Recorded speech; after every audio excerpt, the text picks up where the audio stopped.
ليست النائحة كالتكلة في العربية، ياك كتقال هذا المثل.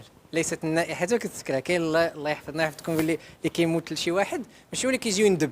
هذاك كيدير لك لي كاريين كيجيبوا ديك لي كونسلتون انترناسيونال يجيونا عندنا يقول لك الحاله ديال المغرب الاغمون ما كاين دار غرقت القضيه واك ما عرفتش ما صالحينش نتوما هذا خصكم 30 عام تو كاتش اب 30 عام بوغ اترابي. واحد كيقول لك 20 عام، واحد يقول لك شوف الا بدلتي هذه كل واحد كيبدل. ولكن شكون اللي عارف الحل الحقيقي؟ راه هما نتوما، راه هو بنادم اللي عايش اللي مخبوط بديك المزيود ديال التخلف هو اللي عارف دو كوا ساجيتي. سي بور سا كو ابروندر دي بريكوسيون ونشوفوا lorsqu'il s'agit de philanthropie اش كنقصدوا بها. سي اون شين اللي كتبدا كوم سوي. الوغ لي 5 تيب دو دوني هنا هذه غادي نحاولوا نديكورتيكيو ديك لو موديل اللي هضرنا عليه. اي جو فو بار ديال هاد جي اس ام ا. ما عرفتش شكون اللي كيعرفها هنا جي اس ام ا كي انتوندو بارلي دو سا. هذه ديال سي اون اليونس ديال لي زوبيراتور موبيل في العالم، تينك تانك ديالهم سي فو فولي بازي على لي دوني. يعني كومباري سكو دون مثلا لا ان ار تي اكزومبل ياك مع شنو كيعطيو هما. اي فوز الي في الريكوبمون افوار بوكو دو شوز مي سي تري ريش. عنده حتى هو بحال بارومتر، حتى هو لوتيليزاسيون لا بينيتراسيون تكنولوجيك، لا بينيتراسيون في الريزو موبيل. سي تري ريش. الوغ هنا لا philanthropie قلنا هذا لو موديل il est composé, la donnée commence par une action de philanthropie, il est utilisé subvention par donation, c'est-à-dire par un donateur, c'est-à-dire non lucratif, ضروري non lucratif est associé à l'opération chandra à l'open data ou la valorisation ديالهم. Le tout c'est فاش نقولوا non lucratif, le tout c'est associatif, les fédérations غادي نشوفوا كيفاش. Donc هنا كيدخل البارتناريا اللي كنقولوا عليهم مثلا بابليك برايفت و بارتنير بيبليك بريفي. توت لي فورم دو فينانسمون دو سوبفونسيون اللي فيهم البريفي والبيبليك، لان البيبليك لا ريسيت ديالو قلالو بارتو دون لو موند. اي دون لو فينانسمون ديجا il s'est désengagé partout dans le monde. c'est un peu vision libérale مخلطه مع شويه ديال السوسيال في بلاد لي بيي سكانديناف، مخلطه مع شويه ديال البروتيكسيون سوسيال في المينا. المهم chaque pays mais disons le facteur commun هو هاد disons هاد le financement c'est le privé qui est engagé, c'est le facteur commun.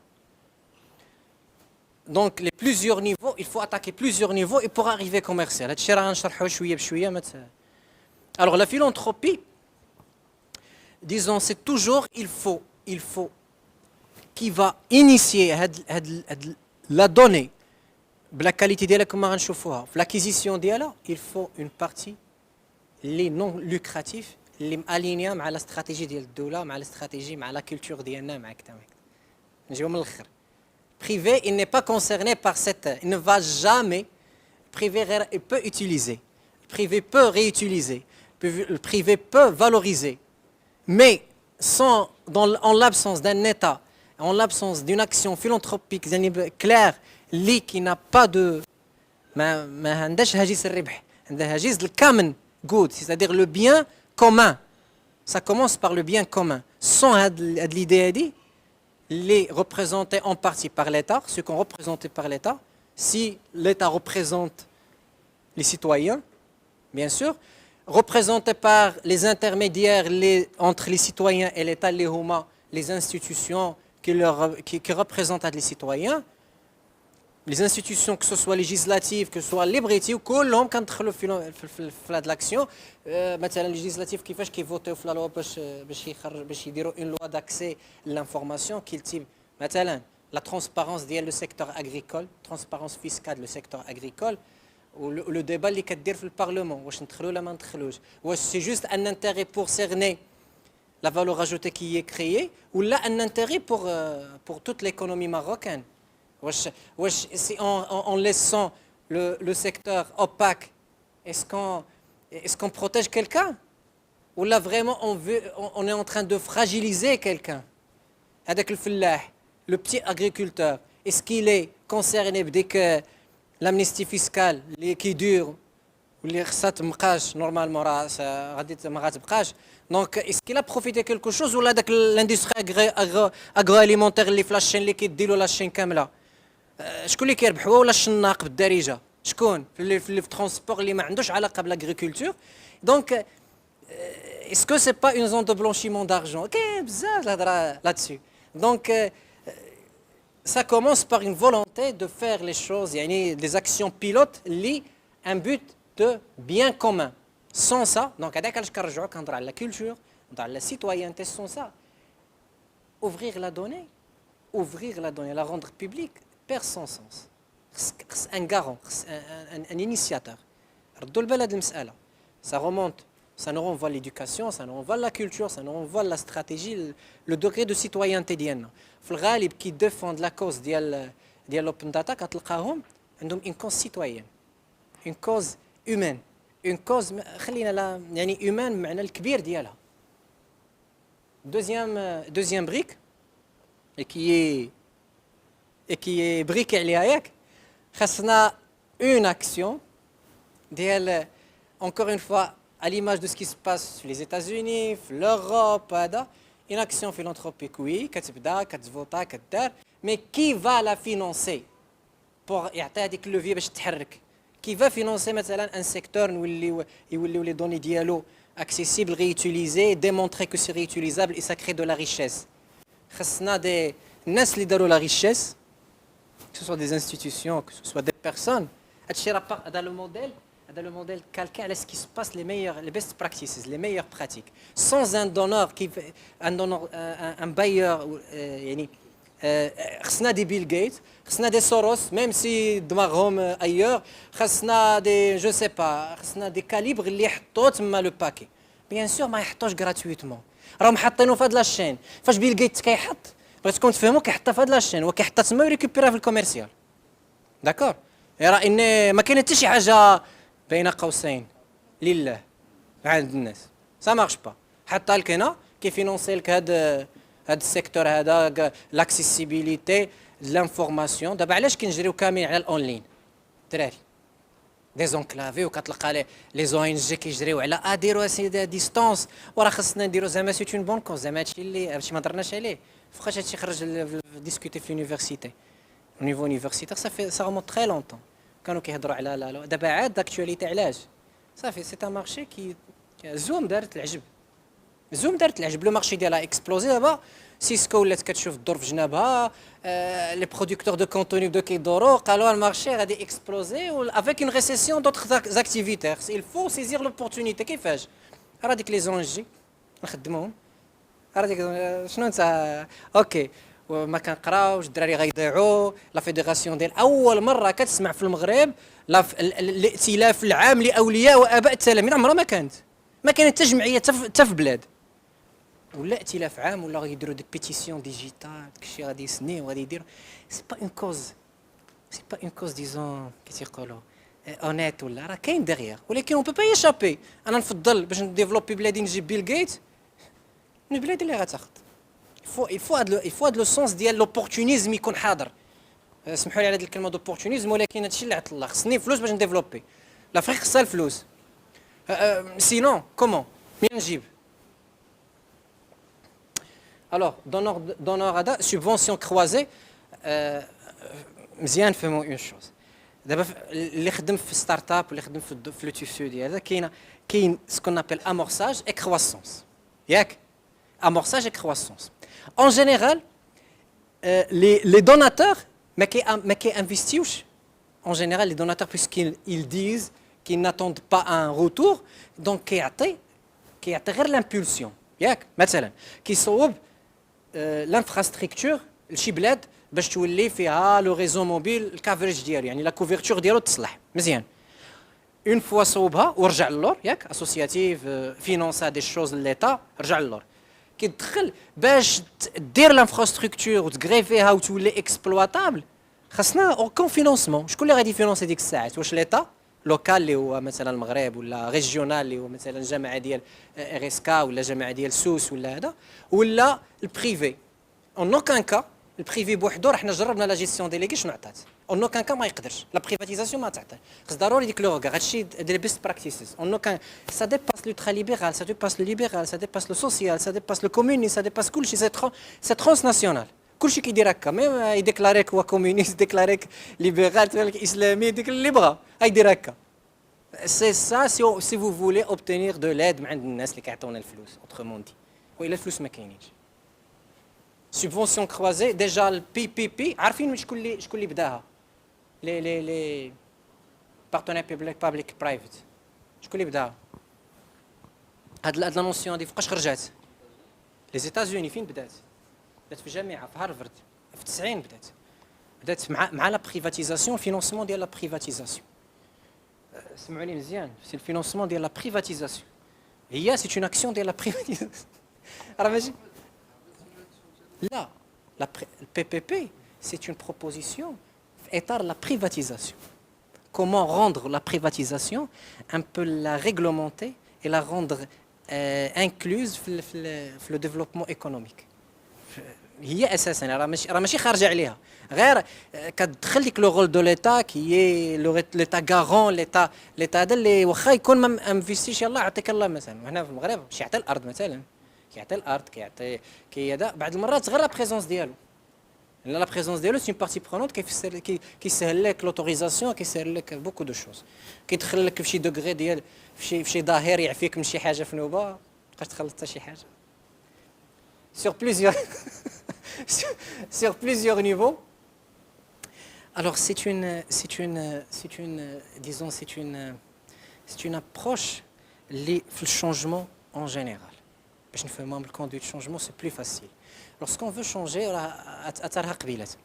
lorsque je veux changer une structure quelque chose en général les structures les organisations sont des niveaux des strates. Les meilleures pratiques s'accordent que pour réussir l'action d'IELC, ne pas la limiter à un niveau avec alors chaque niveau il faut faire le minimum qu'il faut faire pour ne pas perturber le système. نشرحها لك في une organisation عندك مثلا organisation عندك top management عندك لو ديريكتوار ياك الا كانوا هذوك الكونسي دادمينستراسيون عندك لو ديريكتوار عندك لو كونسي دادمينستراسيون كوم اورغان ديال هادي عندك الميدل مانجمنت لي ريسبونسابل لي شيف دو ديبارتمون لي ديريكتور وعندك الفرونت لي كادر ولي شيف دو سيرفيس وهذا بور فير ان شونجمون شنو خصني ندير خصني نوبيري في النيفو الاول اللي هو لي هذا sans pour autant la moindre chose que je dois خصني اقل حاجه نديرها ما نديرش بزاف لان ليكونومي دو ليفور سي ان برينسيپ اللي دابا تو الموند اون بارل في الكوندويت شونجمون علاش لان فيه استنزاف الشونجمون ماشي كيسيون دو جور ولا دو 3 جور خصك عامين 3 سنين لو ريسورس ديال قلال دون تو لي كا قلال دونك كتضرب لو مينيموم افيك اوبتيميزاسيون في تو نيفو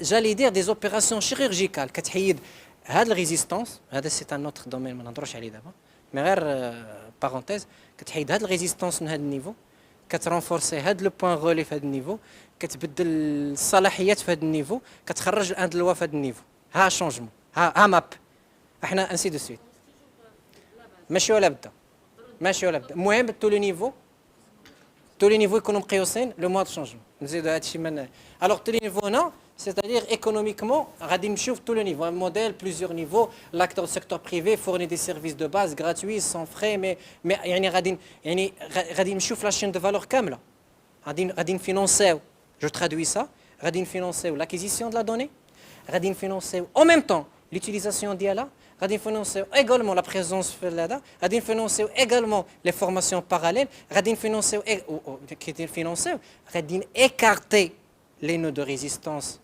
اللي à ne pas dealer avec كيفاش نوتراليزيهم واللي غادي نديرهم دي زاليي هادشي كله هذا هو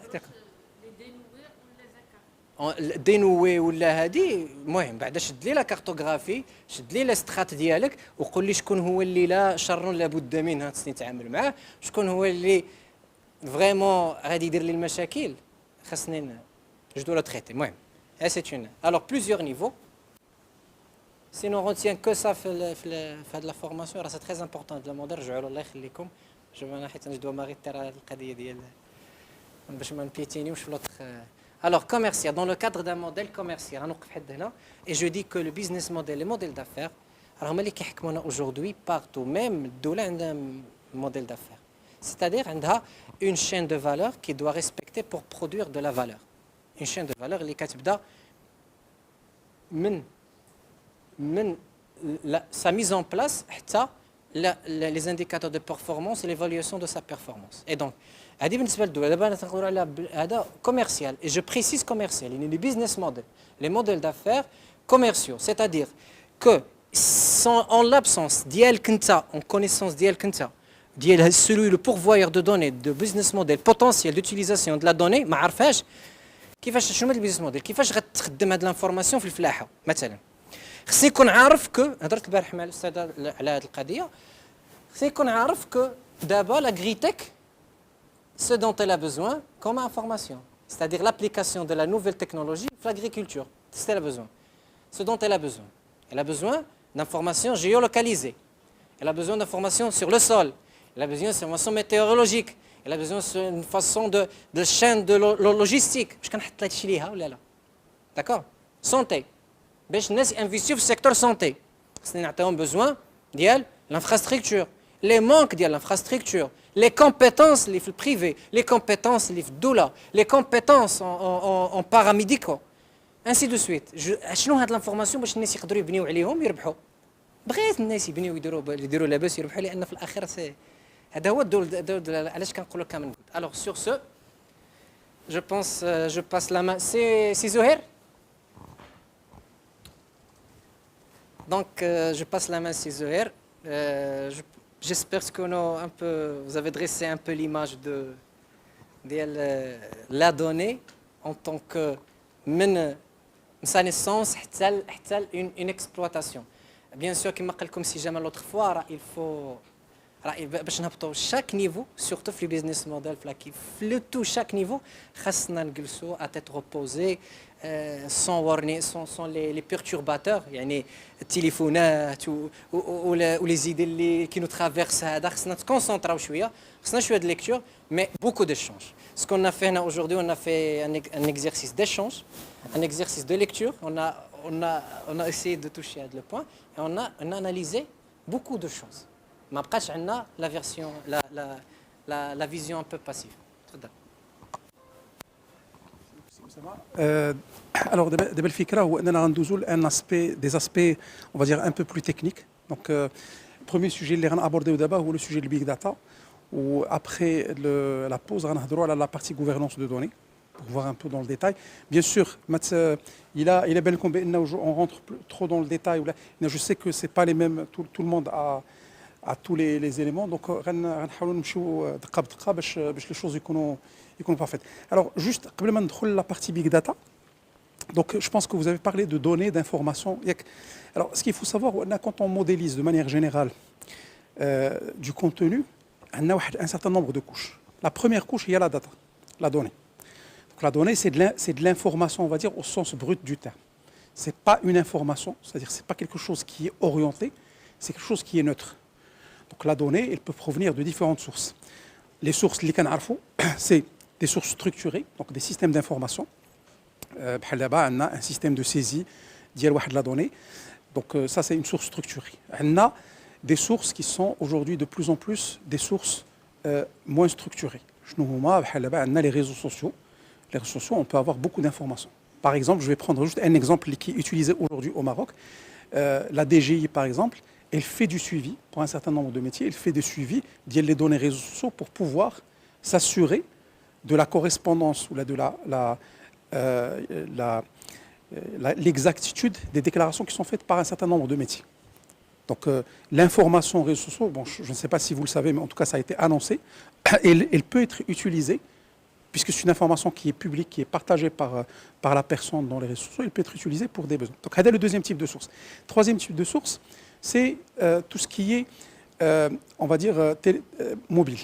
Donc le mobile est devenu aussi un capteur d'information. Dans le mobile, il y a déjà les capteurs qui permettent de remonter de l'information. Il y a la position GPS, il y a la photo, et tout ça, bon, il y a la photo, il y a l'accéléromètre, etc. Et tous ces capteurs, ils peuvent être utilisés pour remonter de la donnée. Donc par exemple, je vais prendre un exemple dans des projets Smart City qui sont en train d'être menés notamment à Casablanca, la donnée de la mobilité urbaine, le fait de savoir les gens, elle peut permettre d'optimiser un système de transport ou de mobilité urbaine. Donc, c'est des exemples de capture de données différentes. Bien sûr, de plus en plus, au-delà de ce qu'on appelle la partie IoT. Alors, je pense que vous avez peut-être évoqué ça. C'est-à-dire, c'est tous les capteurs, au-delà de ce qui peut être procuré par un téléphone, les remonter de la donnée de base. Donc, ça peut être par exemple dans ce qu'on appelle les wearables. Dans l'IoT, il y a une branche qui s'appelle les wearables, c'est les choses qu'on porte. Ça peut être un bracelet électronique, ça peut être une montre, un smartwatch, ça peut être des lunettes connectées, ça peut être etc. Comme ça peut être des capteurs qui sont orientés dans un secteur ou dans une catégorie de données. Donc, par exemple, dans l'agriculture, il y a des capteurs qui peuvent être utilisés pour remonter l'information d'IEL le sol, qui sont des capteurs qui sont utilisés dans l'industrie 4.0 pour remonter des informations sur la production, qui sont des capteurs qui peuvent être utilisés pour détecter la qualité de l'air, si on parle par exemple d'environnement, etc., etc. Donc, les sources ou les capteurs, ils permettent à la fin de générer de la donnée de base. La donnée, mais une orientation. Alors, tout à l'heure, Oussama, il a évoqué. La donnée de base, c'est une donnée qui est neutre. Donc, c'est une liste d'informations, on va dire de valeurs. C'est des listes de valeurs qui sont données, mais qui n'ont pas d'orientation. Donc, au-dessus de la donnée, il y a ce qu'on appelle l'information. Donc, l'information, c'est une donnée qui a été traduite en quelque chose d'utilisable. Donc, la donnée n'est pas forcément utilisable, mais l'information, elle est utilisable. Elle est interprétable. Elle a un sens. Elle est soit positive, soit négative. Alors que la donnée n'a pas de sens. Donc, le deuxième niveau, c'est l'information.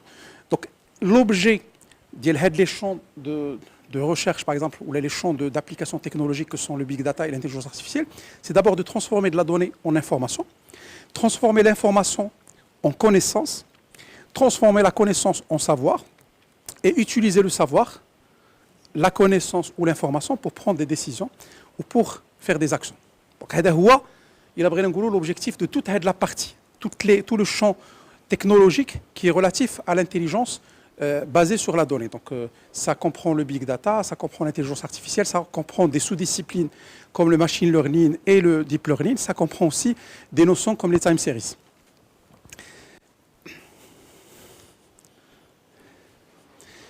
Alors, justement, donc ça, c'est un peu, ça résume ce qu'on vient de dire. Les sources de données, aujourd'hui, ils sont immenses. La donnée qui est produite, elle se compte en billions, en exabytes. Et donc, c'est des données qui sont immenses. Les données ça peut être des données des réseaux sociaux, comme on a dit, ça peut être des données de mobile, etc., etc. Alors, ce qu'il faut savoir, par exemple, et ça, c'est une information importante, et c'est une information fondamentale par rapport à la souveraineté. La donnée aujourd'hui qui est produite au Maroc, ça encore, c'est des statistiques qui ne sont pas officielles, mais c'est des données qui ont été remontées à un certain moment dans des rapports d'études qui ont été faits, notamment dernièrement par un certain nombre de commissions qui ont planché sur ça, notamment le CESE et la CSMD. 99% de la donnée produite au Maroc n'appartient pas au Maroc. C'est une donnée qui appartient aux leaders Internet ou à des applications tierces, etc. Et ça c'est quelque chose qu'il faut méditer. À l'instant où on a parlé, on a dû produire dans cette salle quelques centaines de gigaoctets de données. Et ces centaines de gigaoctets ont transité vers des serveurs, vers des data centers qui se trouvent dans la majorité à l'international. Donc ça vous donne juste une idée sur, si vous voulez, sur les différentes informations qui sont produites via Facebook, via le mobile, etc.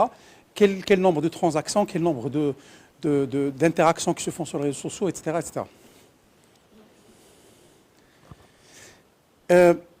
Donc là, c'est toujours dans cette même continuité. Donc qu'est-ce qu'on a comme données? Donc il y a des données des réseaux sociaux, il y a des données HTML, donc des pages web, il y a des données qui viennent des sensors, il y a des données qui viennent des emails, de la localisation, de l'image ou de la vidéo.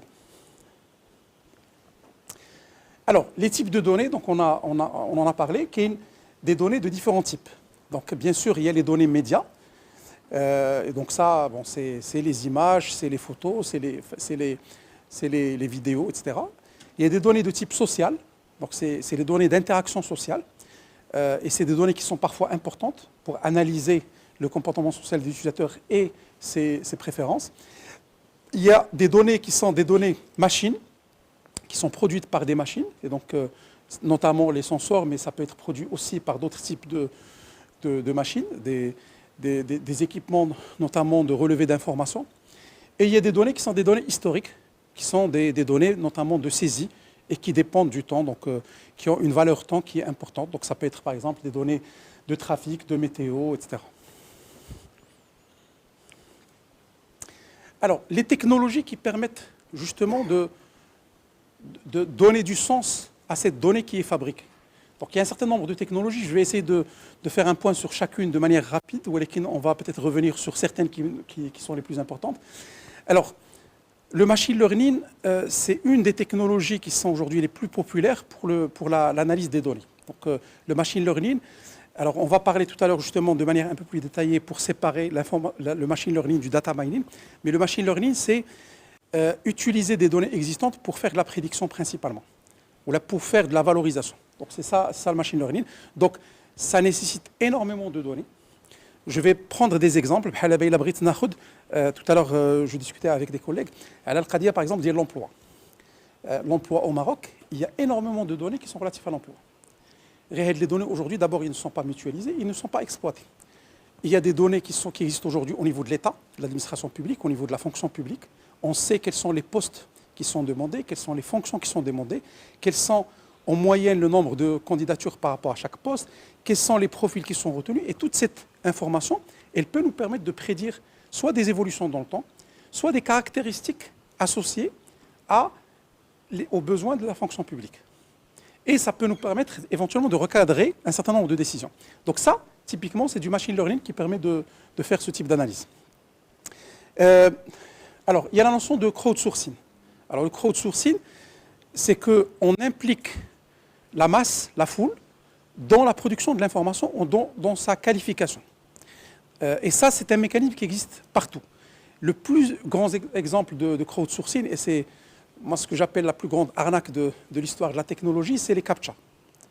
Les CAPTCHA, c'est en fait, chaque fois que vous voulez vous connecter, on vous demande de saisir un texte qui est... Alors, tout ce que vous allez faire, il va être utilisé pour améliorer des algorithmes d'OCR chez Google, notamment, ou chez des fournisseurs de CAPTCHA. Donc, هذيك la donnée ديال انك كتشوف un texte qui est sous forme manuscrite ou sous forme هذا, et vous allez saisir le texte correspondant. Et ça se fait aussi pour la voix. Donc, vous allez entendre une voix, vous allez saisir le texte. هذيك la donnée, elle va alimenter des moteurs basés justement sur le machine learning qui vont permettre de reconnaître des caractères dans un texte manuscrit ou là dans des imprimés. Donc ça, c'est un exemple de crowdsourcing. Donc Google, prétendument pour nous permettre d'avoir un accès plus sécurisé, parce que c'est les premiers à avoir mis en place des solutions basées sur des CAPTCHA, notamment d'authentification, elle a utilisé la masse pour pouvoir alimenter ces moteurs d'intelligence artificielle. Et bien sûr, vous allez remarquer que les CAPTCHA ont au fur et à mesure évolué. Maintenant, au lieu de demander, ils vont vous montrer des trucs avec des panneaux, des voitures, etc. Et vous allez détecter où se trouvent les voitures, où se trouvent les motos, etc.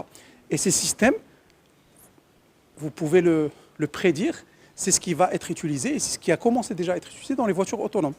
Parce que ça permet de détecter les panneaux de signalisation, de détecter les feux de signalisation, ça permet de détecter les voitures, les marchands, les automobilistes, les passages piétons, etc. Donc, ce n'est pas anodin. On est en même temps en train de supposément vous sécuriser, mais derrière, on est en train d'utiliser ces données. Est-ce que l'État peut faire la même chose? Bien sûr. Un certain nombre d'administrations peuvent aussi utiliser ou permettre aux citoyens de participer à la capture ou à la qualification de la donnée. Ça peut être un système gratuit, donc dans une logique d'offre de service, comme ça peut être un système payant dans une logique de rémunération d'un travail fourni. Et il y a des systèmes qui existent pour faire ça. Juste, je vous rappelle que, par exemple, il y a des plateformes internationales. J'avais participé il y a quelques années à mettre en place une plateforme aussi au Maroc qui permet de faire du crowdsourcing. C'est-à-dire que l'idée, c'est quoi? C'est de dire, vous avez une mission, vous donnez à une personne qui participe à cette application une mission contre une rémunération particulière. Alors, exemple, là-bas, on veut relever les prix d'Iel Gasoil dans toutes les stations de service au Maroc. Ben, on peut demander à des citoyens de le faire en contrepartie d'une rémunération. Chaque personne qui va alimenter la donnée pour 5 stations va avoir, par exemple, je sais pas, 10 dirhams de revenus. Donc ça, ce type de système existe dans d'autres pays. Il y a une plateforme de Amazon qui s'appelle Mechanical Turk qui permet de faire ça. Il y a d'autres plateformes qui permettent de faire ce type de tâches pour crowdsourcer la donnée. Et donc, il faut réfléchir comme moyen d'améliorer ou d'enrichir la donnée au crowdsourcing qui peut être un moyen très, très viable. Quand je dis crowdsourcing, ça peut être soit le citoyen de manière non contrôlée, ça peut être des personnes qui font partie des partenaires de l'administration, ou ça peut être l'administration elle-même. Je vous donne un exemple très simple qui a été envisagé très récemment, c'est l'exemple de la numérisation des certificats de naissance. Donc la numérisation de certificats de naissance, bon, il y a eu une consultation, et un des moyens qui a été envisagé, je ne sais pas après ce qu'il a été adopté ou pas, c'est le fait de permettre à des agents, pas forcément salariés, de pouvoir disposer de la possibilité de prendre des fiches qui sont sous format image et de les transformer en fiches avec des données texte. Donc le crowdsourcing peut être aussi utilisé justement dans la numérisation de la donnée non numérique. Ça peut être utilisé pour l'annotation de données pour alimenter des algorithmes de machine learning. Exemple, si je prends par exemple les maladies de plantes, ça je prends le secteur agricole. Si je prends le cas de Derija, Derija aujourd'hui on n'a pas la possibilité aujourd'hui d'analyser, de faire ce qu'on appelle du NLP, du Natural Language Processing, qui est une des autres terminologies sur Derija. Ça veut dire quoi? Ça veut dire que quand on a un texte qui est écrit Derija, on ne peut pas comprendre quel est le sens. Supposons demain, on veut que le citoyen interagisse de manière automatisée par téléphone ou par WhatsApp ou par n'importe quel moyen, mais Derija.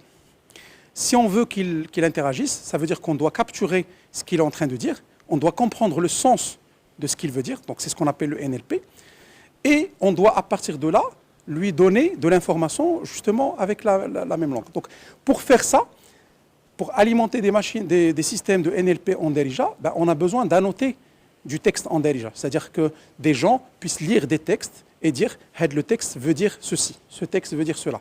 Et c'est des opérations massives qui ont besoin de beaucoup de ressources pour pouvoir le faire.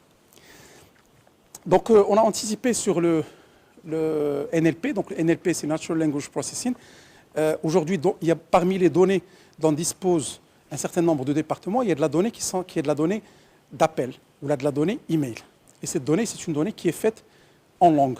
Donc ce n'est pas une donnée structurée, c'est des textes, c'est des phrases, etc. Ben, le NLP permet de transformer ces phrases en quelque chose qui a du sens.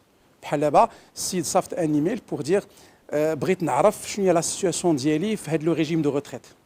Ben, le NLP va permettre de comprendre que la personne, ce qu'il cherche, c'est la situation. Et donc, il va peut-être l'interroger pour lui dire quel est votre numéro de dossier, votre numéro de retraite. Et sur la base de ça, il va pouvoir lui répondre. Il y a... oui, je ne sais pas s'il y a des questions. Très bien. Alors, il y a la notion... Bon, les NoSQL Database, je pense que vous avez déjà vu rapidement la notion.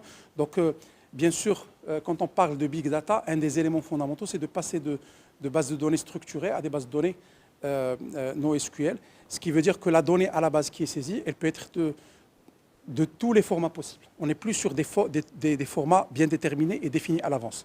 Je peux insérer dans une base de données NoSQL des fichiers, je peux insérer des valeurs, des clés valeurs avec des différentes tailles, je peux insérer de l'information multimédia, etc.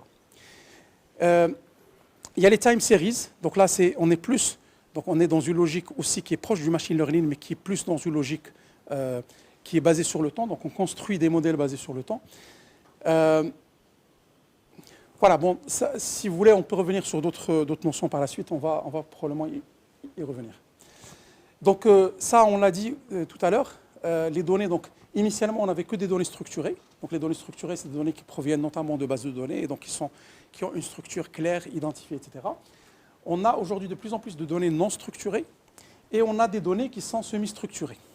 Donc les données non structurées, c'est toutes les données, on va dire, qui n'ont pas été pensées de telle façon, c'est-à-dire qui n'ont pas été contrôlées au moment de la saisie.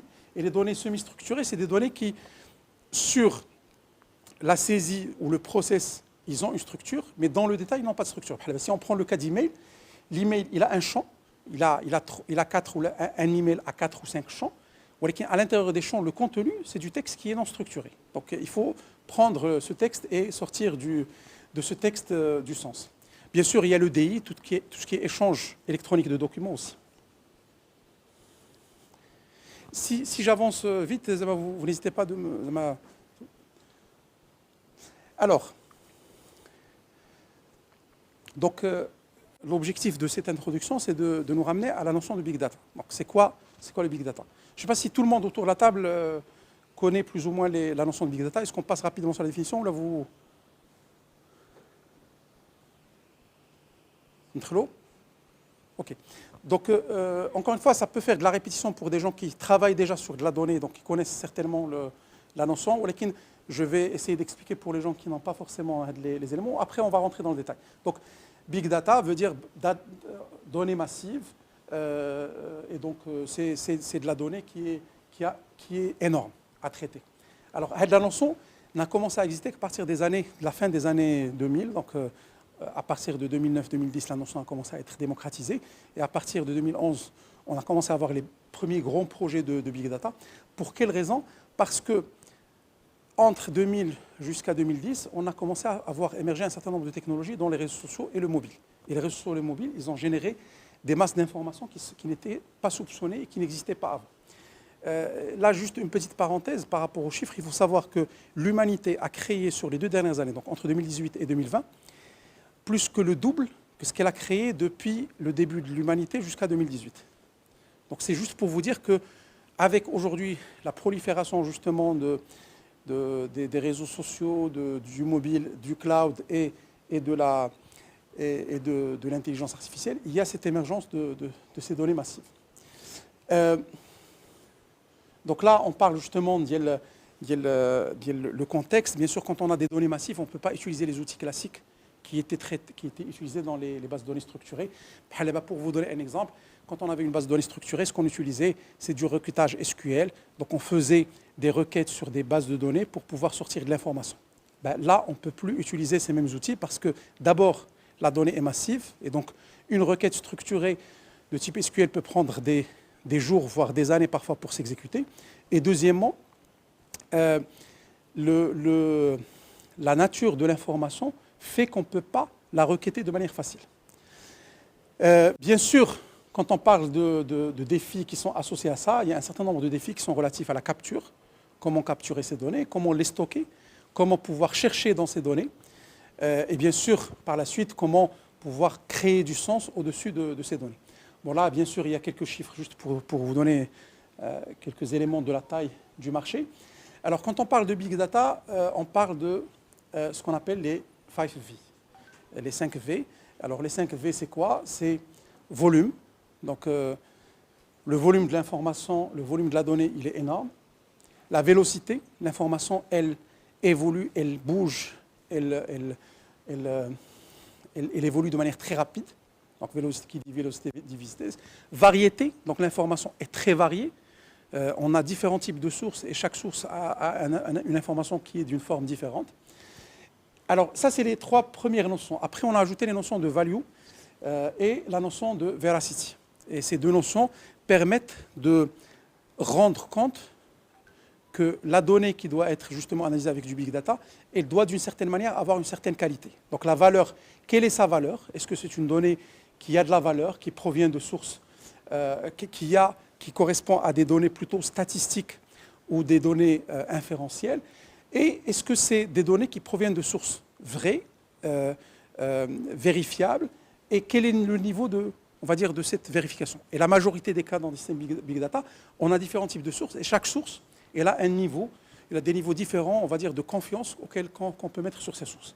Quand on a une donnée qui est saisie par des agents de l'administration, elle a beaucoup plus de véracité que des données qui sont saisies par des citoyens. Quand on a des données qui proviennent de bases de données structurées, elle a plus de valeur que des données qui proviennent de réseaux sociaux. Donc quand on fait les algorithmes big data, donc tout à l'heure j'ai pris le cas d'Yel Finance, alors bien sûr, derrière, il faut qu'on donne des poids de véracité en fonction de la nature et de la source de la donnée.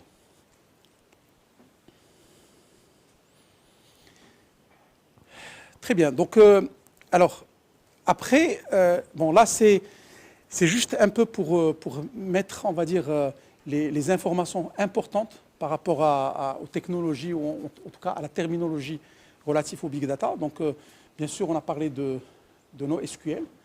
On parle aussi de BDAF, qui est le Big Data Architecture Framework. Donc, il y a tout un framework d'architecture autour du big data et qui introduit un certain nombre de technologies, dont notamment la technologie qui est la plus utilisée, enfin le framework qui est le plus utilisé, qui est le framework Hadoop.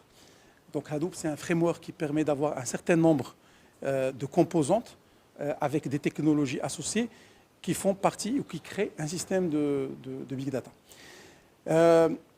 Il y a bien sûr, au-dessus de la donnée, il y a toute la partie modèles statistiques qui vont permettre de faire du data mining et de sortir de l'information.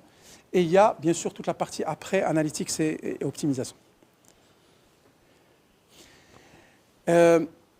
Alors, il y a des différences enfin, juste pour encore une fois clarifier la définition. Donc, je pense que tout le monde est plus ou moins connaît ce que veut dire business intelligence ou BI. Donc, BI, c'est ce qui existait avant le big data, on va dire. Donc, le BI, c'est quoi? On avait un certain nombre de données en interne et on voulait, à partir de ces données, créer des systèmes d'aide à la décision, des systèmes décisionnels qui vont nous permettre, que ce soit au niveau de l'administration ou là, au niveau d'une entreprise ou là, au niveau d'un territoire, de prendre des décisions particulières. Bien sûr, dans le BI, ce qu'il faut noter, c'est qu'on n'est pas sur... D'abord, on est sur de la donnée qui est interne. On n'est pas sur de la donnée qui sort du périmètre de l'entreprise. Le BI, il est construit autour de la donnée interne. Le BI, on parle d'un volume moyen des données. Donc, dans le BI, généralement, il y a des données qui sont importantes, mais ce n'est pas des données massives. Donc, on peut avoir là aussi des données qui proviennent de plusieurs sources, mais toujours à l'intérieur de l'entreprise. Il y a une forte densité des données et on est sur des statistiques descriptives. C'est-à-dire que quand on met en place un système BI, à la fin, ce qu'on fait, c'est décrire la donnée qu'on a. Donc, la statistique qu'on sort, c'est de la description. Alors, dans le big data, d'abord, on est sur un écosystème de données. Donc, on n'est plus à l'intérieur de l'entreprise.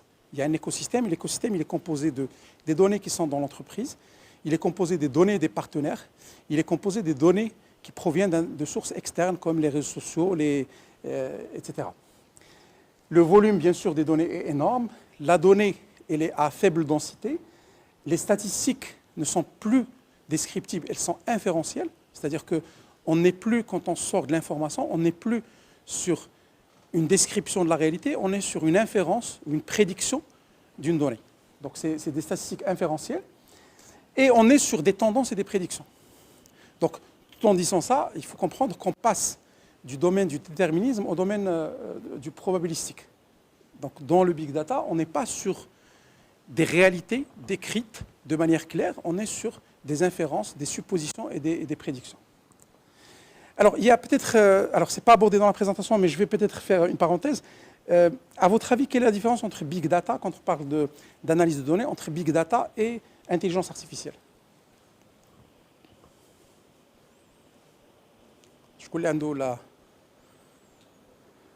Il y a des gens qui travaillent sur l'intelligence artificielle, là, sur des sujets relatifs à l'intelligence artificielle? Non? Oui. Bhalash, par exemple, juste pour avoir une idée. Oui.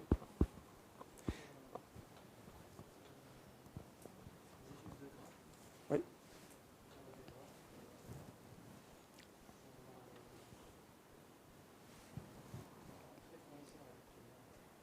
Très bien.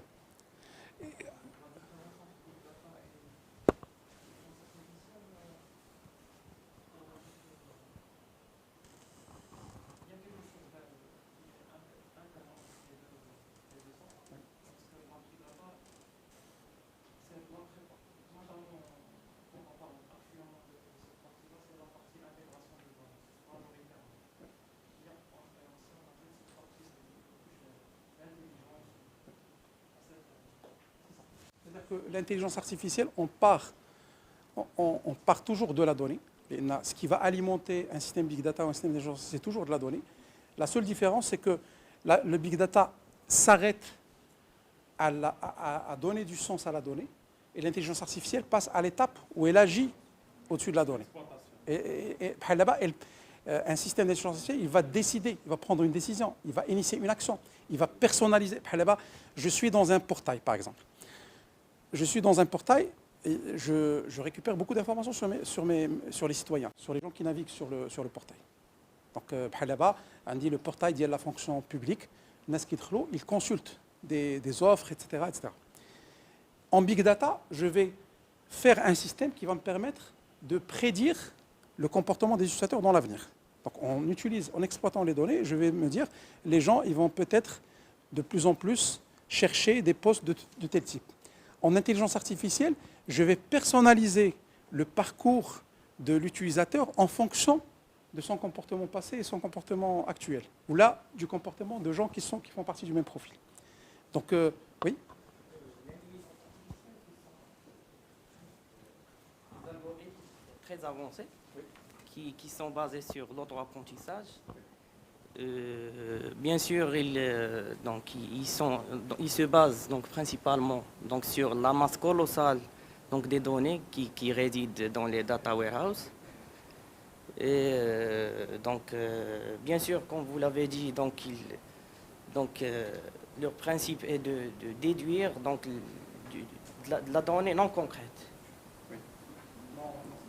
Non concrète. Contrairement aux bases de données relationnelles. La différence, peut-être, quand vous avez dit, c'est l'actionnaire. Voilà.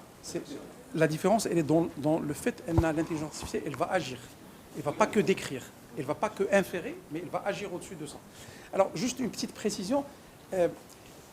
D'ailleurs, la notion, elle est très liée d'abord. La technologie, technologiquement, le machine learning, par exemple, il est utilisé aussi bien en intelligence artificielle qu'en big data.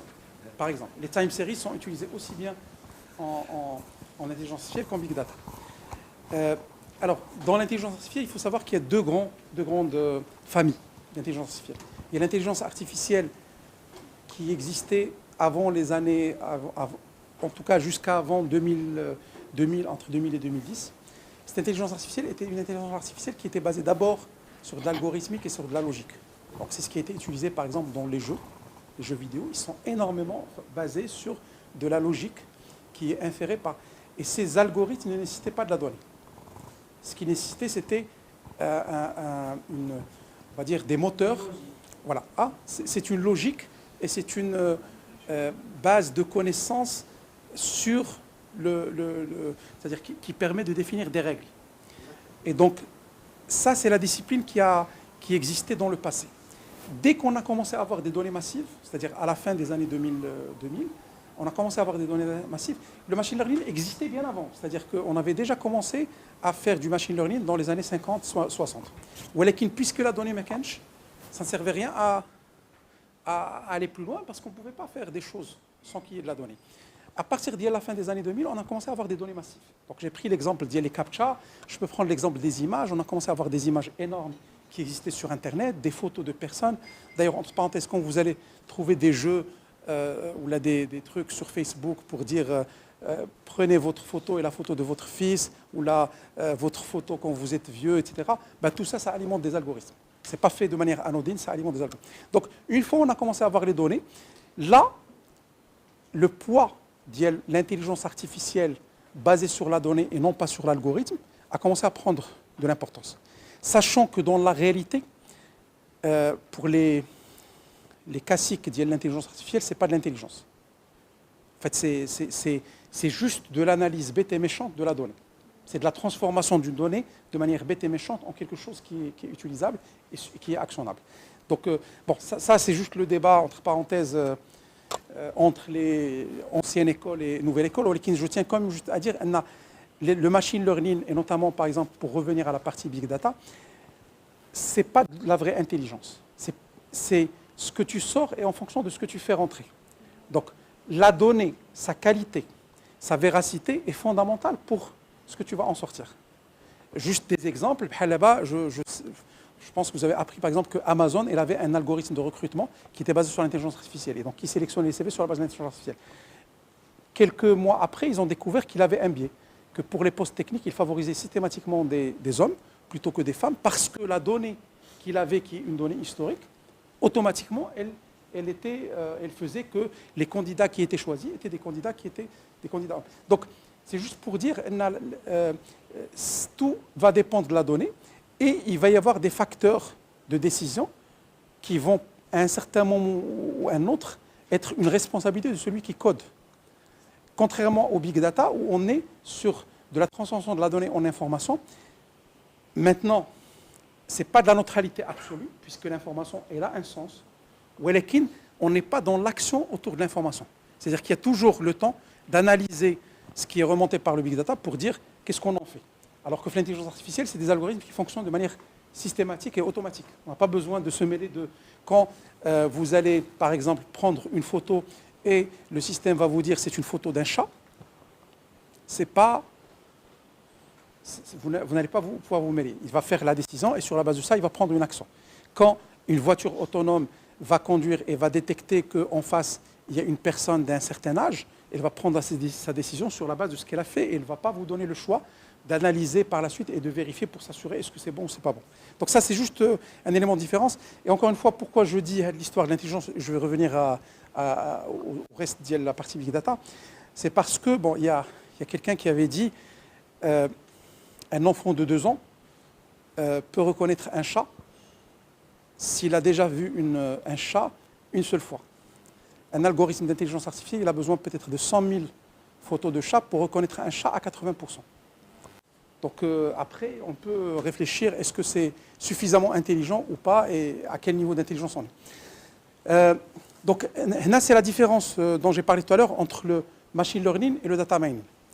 Le machine learning, en fait, ce qu'on fait, c'est on apprend de la donnée qu'on a et on va faire des prédictions. Donc c'est un modèle qui permet principalement de sortir des prédictions sur la base du processus d'apprentissage.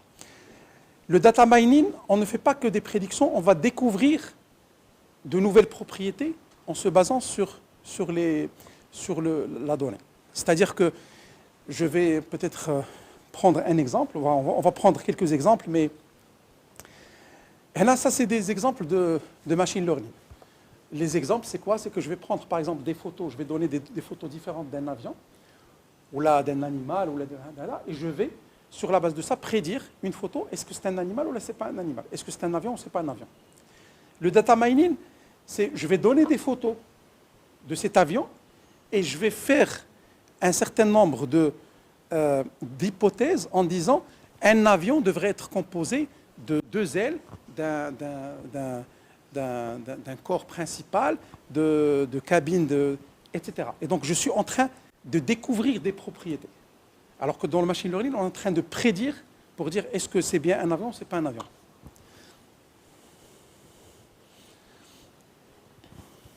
Alors ça c'est un exemple, on va dire toujours de machine learning, mais dans lequel on a un système d'aide à la décision. C'est, disons qu'on va mettre des exemples sur la météo et sur la base de ça, on dit est-ce qu'on peut jouer ou pas, par exemple, à un match de foot, en fonction du vent, en fonction de l'humidité, en fonction de la pluie, etc.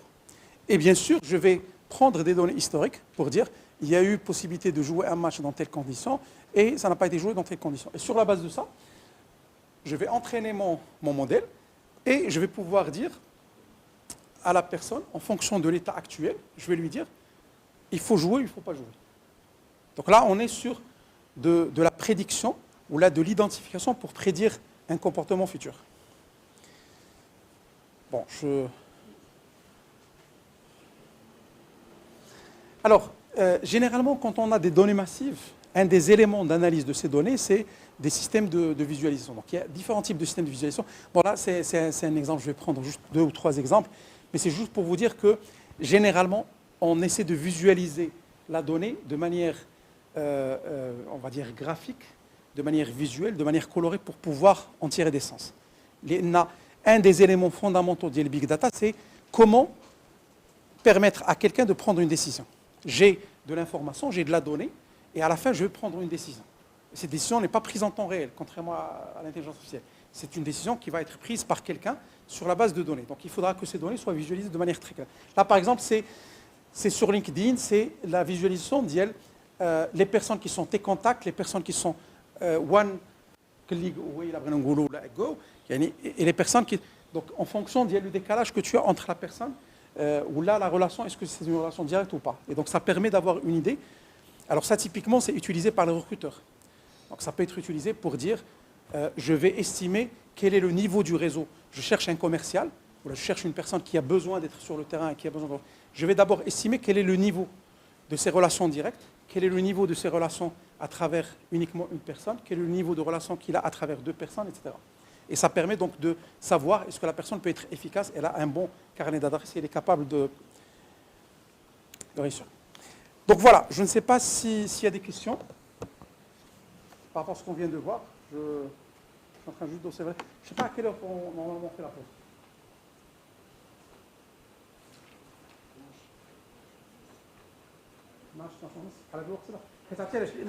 Je préfère ne... Ah, téléphone. Voilà. Sinon, c'est la pause. Donc, est-ce qu'on rentre sur la partie gouvernance des données en attendant? Là, on fait un exercice pratique. Déjà, j'aimerais bien d'abord quelqu'un des questions par rapport à ce qu'on vient de voir. Non? Ah, pardon. Est-ce qu'il y a des questions par rapport à ce qu'on vient de voir?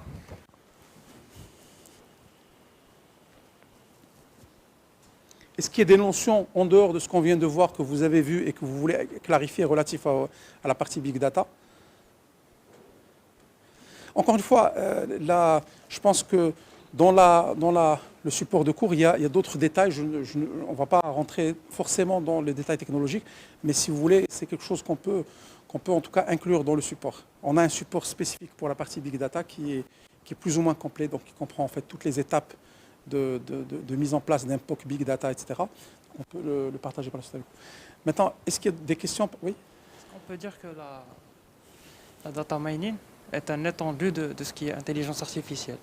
Parce que on sait que ils peuvent être toutes les deux commencer à un temps donné, oui, les deux notions, mais est-ce qu'on peut dire que l'utilisation de data mining, ça a été bien avant oui, apprécié par notamment les gens qui font des études, la fuite de données, etc., que l'intelligence artificielle qui vient après, oui, cette partie, c'est-à-dire c'est comme si on a fait un renommage d'une notion, oui, à une autre. Alors, d'abord, pour qu'on soit... Je comprends ce que vous voulez dire par là. Dans le data mining, on reste toujours dans la donnée. On n'est pas dans l'action. Pour qu'on soit clair. C'est vrai qu'on va plus loin, c'est-à-dire qu'on décrit des propriétés, on découvre de nouvelles propriétés. Donc bien sûr, il y a de l'intelligence artificielle. D'ailleurs, de la même façon que dans le machine learning, il y a aussi de l'intelligence artificielle. Là, il y a l'apprentissage. Non, même dans le data mining, il peut y avoir l'apprentissage. D'abord, data mining, c'est une version, l'ancien data mining, où ce n'était pas de l'apprentissage, donc c'est du mining basé sur ce qu'on appelle des regex, donc des expressions régulières. Voilà, on sait, c'est la même chose, entre parenthèses, contre intelligence artificielle ancienne école et nouvelle école. Le data mining ancienne école était basé sur de la logique, c'est-à-dire qu'on avait des expressions régulières. Je vais recevoir un texte, dans ce texte, il va y avoir une partie adresse mail, une partie sujet, une partie... Et donc, je vais récupérer ces informations sur la base d'expressions régulières. C'est comme ça que le data mining se faisait jusqu'aux années 2000. Et ça marchait, par exemple, pour récupérer de l'information d'un site Internet. Je vous donne un exemple très concret. Vous rentrez sur un site, le ministère de l'Agriculture. Le site du ministère de l'Agriculture, Kane, les informations, les prix de vente, les légumes, les fruits et légumes dans les différents marchés. Vous pouvez utiliser du data mining pour récupérer, parce que c'est un tableau, pour récupérer l'information toutes les villes avec les différentes fruits et légumes avec leur prix. Donc ça, c'est du data mining classique. Le data mining nouvelle génération, le principe dialo, c'est que j'ai des données non structurées. Donc, je suis une donnée structurée. J'ai pris le cas tout à l'heure des photos de chats ou là, des photos d'avions, et je vais sur la base des formes, l'identification de formes, mais je n'ai pas des règles. Il n'y a pas de logique pour dire telle forme ou telle forme. c'est inférentiel et il permet de dire l'avion, à 99%, il est constitué de telles composantes. Et on peut découvrir des... Oui. Concrètement, les 5 bêtes ont été un énorme point d'inflexion pour l'utilisation de l'intelligence artificielle par rapport au data mining. Tout à fait.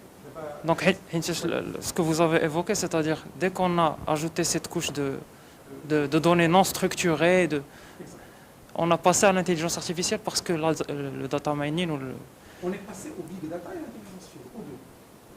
Comme j'ai dit, le big data, Voilà. le big data déjà, c'est les 5 clés, c'est la donnée massive, c'est l'analyse de cette donnée. Et en restant sur la partie donnée, l'intelligence artificielle, c'est transformer la donnée en quelque chose d'actionnable, en une action qui opère sur la donnée. C'est autonome. Oui, c'est ça. L'intelligence artificielle voit plus proche l'aide à la décision, la prise de la décision, يعني l'action. يعني مثلا كنديروا واحد l'analyse de l'intelligence artificielle pour faire quelque chose. L'aide à la décision, il est proche de la décision. De la décision, ouais, c'est ça. On est d'accord. Oui. L'aide à la décision, on est toujours sur le big data. La décision, oui, c'est ça. يعني خاص ناخذوا la décision, يعني دوز l'action. Exactement. البيج داتا يعني هو يعني تقريبا سي اوتر شوز لا سي اوتر يعني il complète l'intelligence artificielle. يعني كاينين دي دوني ولكن ماشي بالضروره انك pour prendre des décisions. يعني pour prédire le futur, pour Mais ça peut être pour prendre des décisions, sauf que la décision n'est pas prise par l'algorithme lui-même. Le système, il vient, il te remonte l'information qui يقول لك بحال دابا نعطيك exemple كيقول لك des prédictions. الشتا غطيح ولا ما غطيحش. غايقول لك هاد لو تروك هاد لاكسيون. Voilà. Par exemple. Donc il va t'aider à la décision. Ou qu'il ne va pas prendre la décision. Par contre, un système d'intelligence artificielle, il va prendre la décision. بحال دابا exemple, je vais faire un système qui va, en fonction des données historiques de la météo, qui va... Voilà, il va prendre des décisions, c'est ça. Ou là, un chatbot, comme vous avez dit, un chatbot, il va te répondre. Mais chez les données d'hier, plus ou moins... Non, il va te répondre, donc il va faire une action sur la base des données qu'il a analysées, et donc sur la base de l'intelligence qu'il a récupérée à partir de données.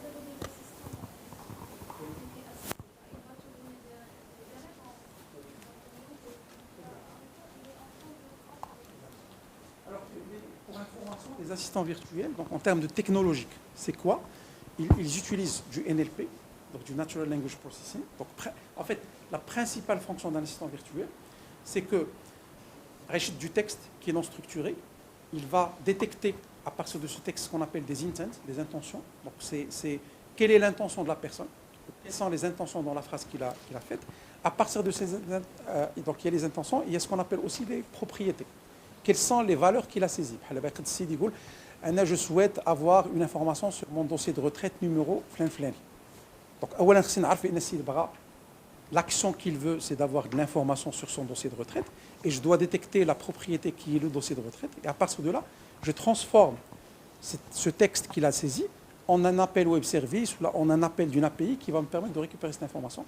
Et une fois c'est récupéré, je transforme l'information en un texte en langage naturel qui va permettre de répondre à la personne. C'est ça, en résumé, les technologies qui sont... Donc là, on est sur de l'intelligence artificielle. Là, on ne peut pas parler de big data. Par contre, si je fais une analyse de toutes les données que les gens m'ont envoyées par email pour dire à 80% les gens me demandent... voilà. Ça, c'est du big data. Donc, voilà. Donc, c'est juste pour... juste un petit point, puisque vous avez évoqué les chatbots. Je pense qu'il y a quelque chose qui est très important à noter. Quand on parle de transformation digitale, je pense qu'on a beaucoup parlé de... Enfin, je pense que vous avez parlé de technologie, on a parlé de mindset, etc. Il y a un élément qui est fondamental. L'élément, c'est que toute transformation digitale, elle doit, si on veut qu'elle soit adoptée, elle doit se baser sur comment le cerveau fonctionne. Et le cerveau, historiquement, le cerveau de manière naturelle, il sait faire des choses de manière plus facile, il ne sait pas faire des choses de manière facile. C'est-à-dire quand vous demandez à quelqu'un de naviguer dans un site, ça, il ne sait pas faire de manière naturelle. Le cerveau n'a pas été construit pour naviguer dans un site. Par contre, quand tu demandes à une personne de parler, le cerveau a été construit pour parler. Un enfant de 2 ans, les 4 choses qu'il sait faire ou là, qu'il a appris à faire ou là, son cerveau a appris, s'est construit à faire, premièrement, le jeu. Un enfant de moins de peut-être d'1 an a commencé à apprendre, c'est à jouer. Donc le cerveau, il sait jouer. Deuxièmement, le cerveau, il sait converser. La deuxième chose qu'il a commencé à apprendre, peut-être il y a une deuxième chose, je vais y revenir. La deuxième chose qu'il a appris, c'est aussi l'histoire. Le bébé, on lui raconte des histoires. Et son cerveau se développe avec les histoires. Donc il sait construire du sens d'une histoire. La troisième chose, c'est le langage, c'est la conversation. Et la quatrième chose, c'est la vie en communauté. Donc en commençant par la communauté de sa petite famille, en passant à la communauté qui est celle de l'école, etc. Donc les 4 choses, quand on veut mettre en place un produit digital innovant et on veut qu'il y ait de l'adoption, il faut qu'on respecte les 4 règles. C'est-à-dire il faut d'abord que ce soit gamifié. Le cerveau, il arrive très bien à comprendre ce que c'est qu'un... Alors quand je dis gamifié, ça ne veut pas dire que l'administration va commencer à lancer des jeux. Mais ça veut dire qu'elle va adopter les principes du jeu pour permettre à la personne d'utiliser une solution. Et c'est valable aussi pour les fonctionnaires. C'est-à-dire quand on met en place beaucoup de problèmes de certains projets digitaux, étaient une problématique d'adoption par les fonctionnaires eux-mêmes, par les équipes eux-mêmes. On peut bien penser la solution sur le plan technique, mais si finalement, c'est compliqué, il ne va jamais l'utiliser. Et donc, un des moyens de le faire, c'est de faire en sorte que ça soit d'une certaine manière gamifié. Quand on dit gamifié, c'est comme quand on dit, il y a des statuts. Quand tu es utilisateur Amazon, tu peux gagner un statut. Et en gagnant un statut, tu as plus de privilèges, tu as plus d'avantages. C'est aussi le fait que tu as une logique de notes. Les gens aiment bien suivre les chiffres. Il y a des gens qui ont Covid, c'est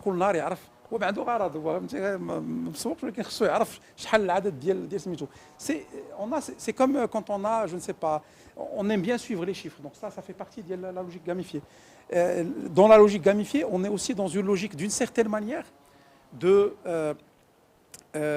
d'amélioration continue. Donc il faudra que dans les systèmes qu'on met en place, il y ait cette logique d'amélioration continue. C'est-à-dire que je sens que je passe d'un niveau à un autre, je sais que je vois une certaine évolution, etc. Donc on aime bien voir cette évolution. Deuxième chose, c'est le conversationnel. L'idéal, c'est que les solutions soient conversationnelles. Le citoyen, راه كاين بزاف ديال الcitoyens كتعطيو une solution كيهز التليفون ويتصل بك يقول لك الله يخليك راه بغيت. علاش؟ ماشي حيت الدماغ ديالو متعود انه يهضر. Donc il a besoin de تعطي له la meilleure solution, c'est une solution qui arrive à s'adapter à la manière avec laquelle il réfléchit. Troisième chose, l'histoire. Donc quand on navigue, si on veut forcément que les gens passent par une navigation dans une application mobile ou dans un site web, il faudra qu'ils voient une histoire se dérouler devant eux. Il faudra qu'ils intériorisent qu'ils sont en train de faire un process qui va aboutir à quelque chose, avec une fin, avec un début, avec un développement, etc. Donc l'histoire est importante. Et la communauté. C'est-à-dire que la personne, non seulement il a une relation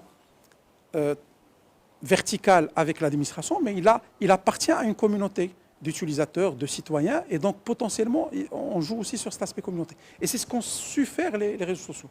Les réseaux sociaux, d'abord, Facebook, علاش الناس كيدخلوا Facebook ou Instagram ou كيدخلوا باش يشوف combien de personnes ont liké. Donc je suis un chiffre. Et ça, c'est un système de reconnaissance. Donc je sens que j'ai été reconnu. Ils rentrent parce qu'il y a une communauté. Et donc ils vont rencontrer telle personne qui suit des tbrikik, hada shnou dar, hada shnou ma darch, etc. Donc, et ça fait partie du jeu dans lequel on s'insère dans le cadre des réseaux sociaux. Donc, si on veut qu'un service public réussisse, il faudra que justement on adopte ces éléments. Très bien, donc je ne sais pas s'il y a d'autres questions. Oui.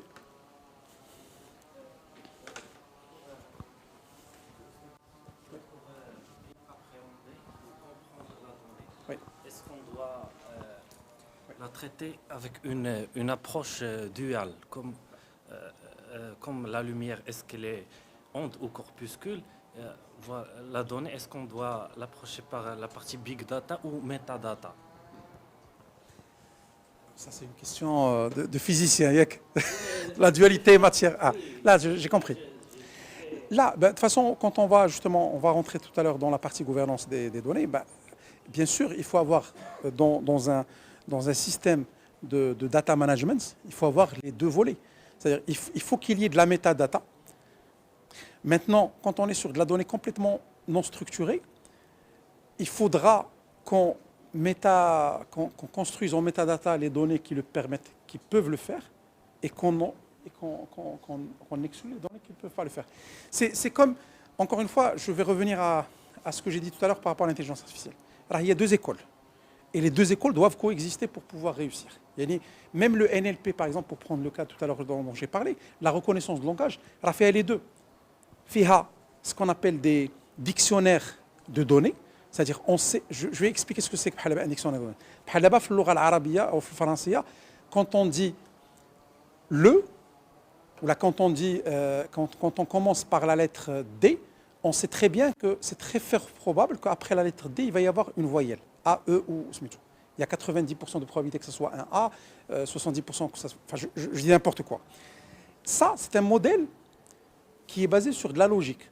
Donc, je n'ai pas pris de la donnée utilisateur et j'ai inventé. J'ai pris de la logique qui est basée sur comment la langue est structurée. Et la langue est structurée de telle façon à ce qu'il y ait des règles. On commence par un nom, puis un verbe, puis un complément. Donc, c'est-à-dire que analyser ce que les gens ont écrit, je me base sur des structures, sur des logiques. Donc là, on est dans la logique métadonnée, c'est-à-dire que je suis dans une logique où je structure la manière avec laquelle la donnée est traitée. L'autre manière, c'est que je ne suis pas dans une structure. Je prends la donnée brute telle qu'elle m'est arrivée et sur la base de son analyse, je construis des règles. Il y en a qui un robot, il y a eu une expérience qui a été faite par Facebook, ils ont lancé des agents conversationnels, où maintenant, je suis une structure de langue. Et au bout d'un certain moment, ils ont inventé une langue, et ils ont commencé à parler avec une langue qui n'existait pas. Et ils ont été obligés, Facebook, d'arrêter l'expérience à cause de ça. Donc ça, on est vraiment dans un système non structuré. On parle, il y a des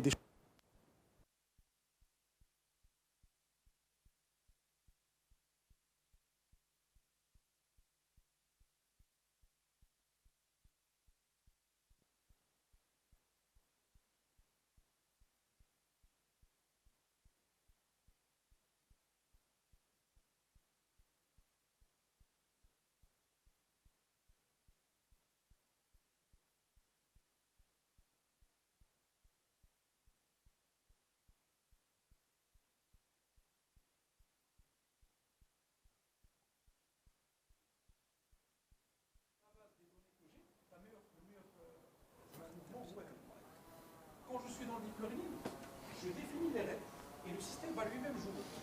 Il va construire des parties et sur la base des parties qu'il va construire,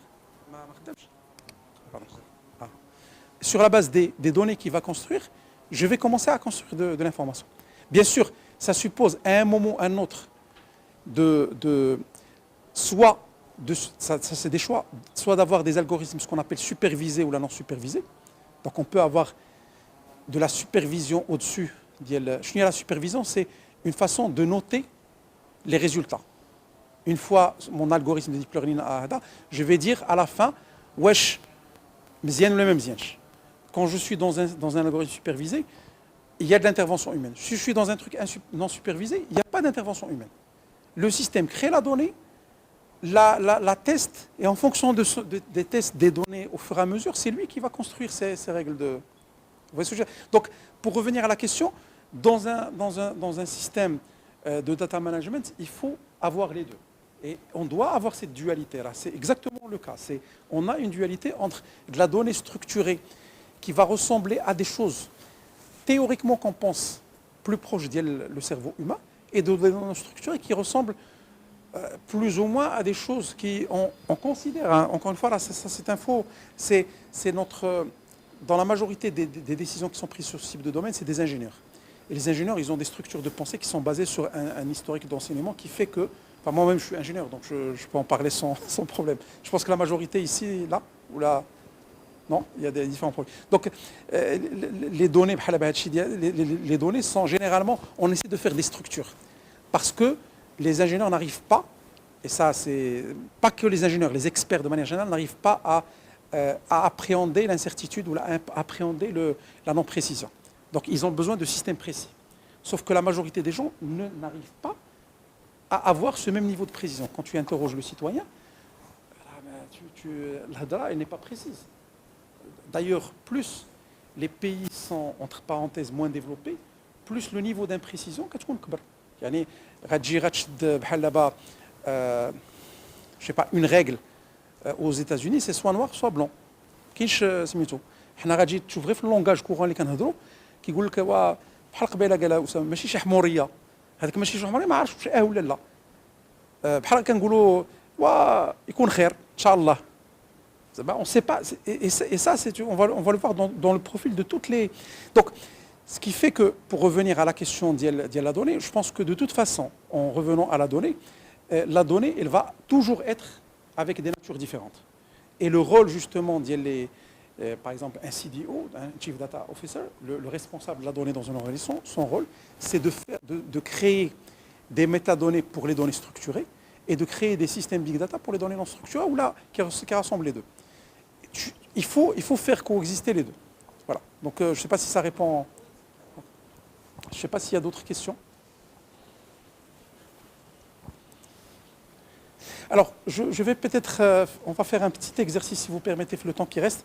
Parce qu'encore une fois, la deuxième partie, je ne veux pas qu'il y ait de l'interruption. Enfin, l'idéal serait qu'on... Parce que c'est assez détaillé sur un certain nombre de choses. Donc, je préfère que... Ce que je vous propose, c'est... On va faire un exercice. Est-ce qu'on peut... chacun selon son administration, réfléchir à trois choses. Donc j'ai trois questions à essayer de réfléchir. La première, sur la base de ce qu'on vient de voir, quels sont les types de sources de données qui permettraient d'avoir une meilleure capture ou de nouvelles captures de nouvelles données qui peuvent être installées ou mises en place dans votre département, dans votre fonction. Donc, on a dit la première question. La deuxième question, c'est quel type de solutions de Big Data, avec quels usages on peut mettre en place dans vos administrations. Donc, ça, c'est la deuxième question. Et je vais peut-être, même si on n'est pas dans la partie d'intelligence, j'aimerais bien avoir aussi des idées sur quel type de solutions d'intelligence artificielle on peut exploiter et qui peuvent apporter de la valeur aux citoyens. Donc d'abord la capture des données, améliorer ce qu'on capture aujourd'hui dans nos départements.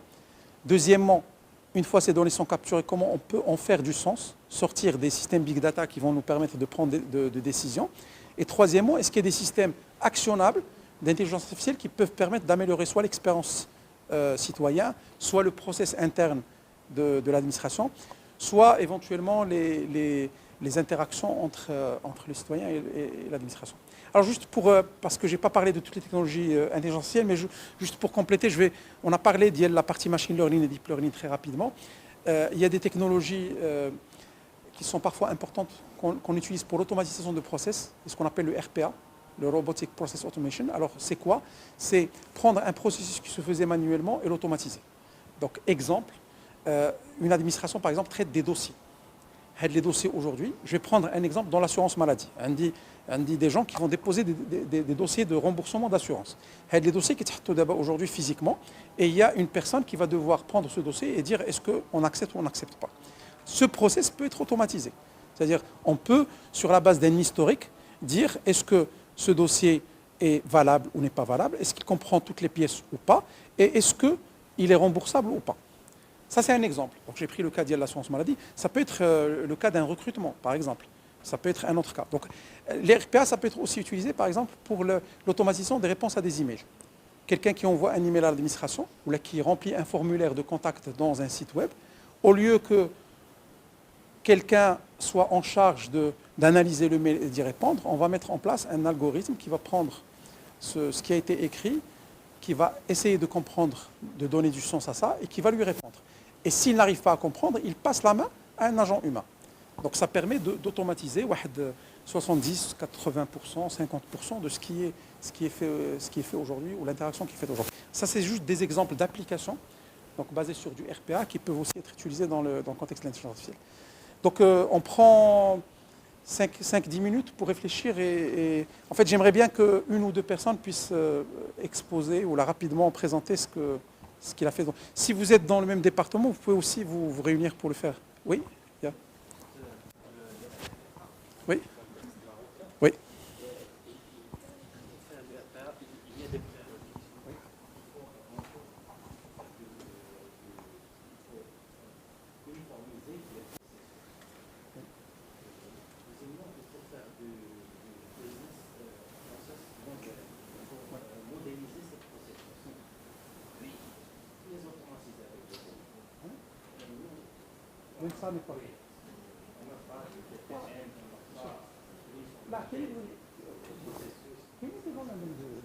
Je sais que par exemple, le ministère des Finances, du BPM.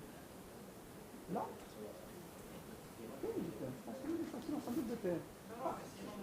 Là, des ministères qui sont tellement dans des procédures, des process, les mêmes que je m'y le BPM. Même je ne sais pas si c'est le cas par exemple pour le ministère du Travail, si c'est le cas pour le ministère de la Santé par exemple, mais je suis tout à fait d'accord. Alors, même tu ne peux pas automatiser un processus si tu ne l'as pas identifié, cartographié dans le cadre. Bien sûr, on est d'accord. Ou qu'il y a des processus qui sont faciles à automatiser. Je vais vous donner un exemple très simple, l'exemple de le mail. Le mail ou là, le contact, ça, de toute façon, aujourd'hui, il y a un processus qui permet de le gérer. Ou ما كاينش كاين دي كاد ادمينستراسيون اللي كيصيفط شي حاجه حتى واحد ما كيجاوبو مي الا كان هذا البروسيس وكاين ان اجون هيومان كي لو في il y a moyen de l'automatiser. C'est la même façon qu'un centre d'appel. Tu as quelqu'un qui va appeler et qui va répondre à quelqu'un pour lui répondre à des questions. Ben, ça, c'est automatisable. Maintenant, se posent d'autres questions. Politique. Ça fait donc, de toute façon, l'objectif, là, c'est plus parler de technologie. Les aspects, il y aura toujours des débats dessus. Donc, on n'a pas besoin d'y revenir. C'est des sujets de réflexion. Et malheureusement, les pays, par exemple, le Maghreb, la logique politique, la logique de pragmatisme opérationnel. Là, ça va détruire des emplois, etc. Oui, ça va détruire des emplois, mais ça va créer aussi d'autres emplois. Et à la limite, à la fin, si on ne le fait pas, il va y avoir des gens qui vont le faire pour nous. Donc avançons. Essayons d'être pragmatiques et avançons.